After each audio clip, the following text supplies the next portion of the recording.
Top quality और consistent performance के लिए सिर्फ सिल्वर पंप नाम याद रखना।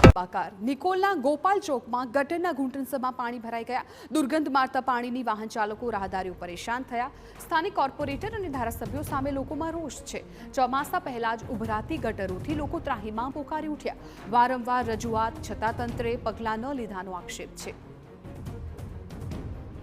પબ્લિક હેરાન થાય, કોઈ જોવા આવે છે અત્યારે? આ ગયડું કેવી રીતે હેડ કેજો? સાધનો ના જાય, રિક્ષા ના જાય, આ રિક્ષાવાળા ઉતારી દીધા। હવે જવાનું આમ કેવી રીતે? આનો કોઈ ઈલાજ ખરો?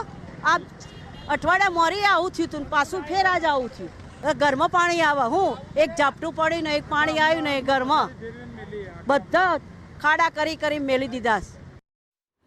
મનપાએ ગોપાલ ચોકમાં ઠેર ઠેર ખાડા કરી મૂક્યાનો સ્થાનિકોનો આક્ષેપ છે। મુદ્દો એ છે કે વગર ચોમાસે જ હાલ ડ્રેનેજ લાઇનની સ્થિતિ એવી છે કે તેના પાણી રસ્તા ઉપર ફરી વળ્યા છે।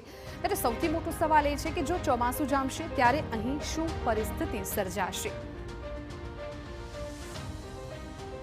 આમ તો અનેક બાબતોમાં અમદાવાદ મ્યુનિસિપલ કોર્પોરેશન નંબર 1 પર આવતું રહ્યું છે, પરંતુ જો રાજ્યભરમાં તમામ જગ્યાઓ પર સર્વે કરવામાં આવે, એક હરીફાઈ કરવામાં આવે કે વગર વરસાદે કોઈ શહેરમાં પાણી ભરાવાની વાત આવે તો આ બાબતમાં પણ અમદાવાદ અવ્વલ આવે તે એક હકીકત છે।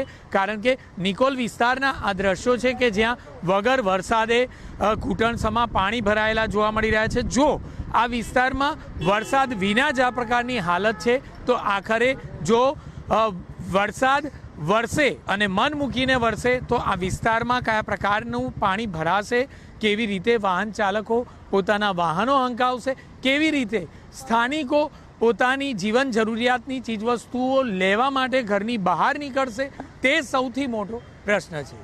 કેમેરામેન તૌસીફ મલિક સાથે જિગ્નેશ પટેલ, TV9 અમદાવાદ।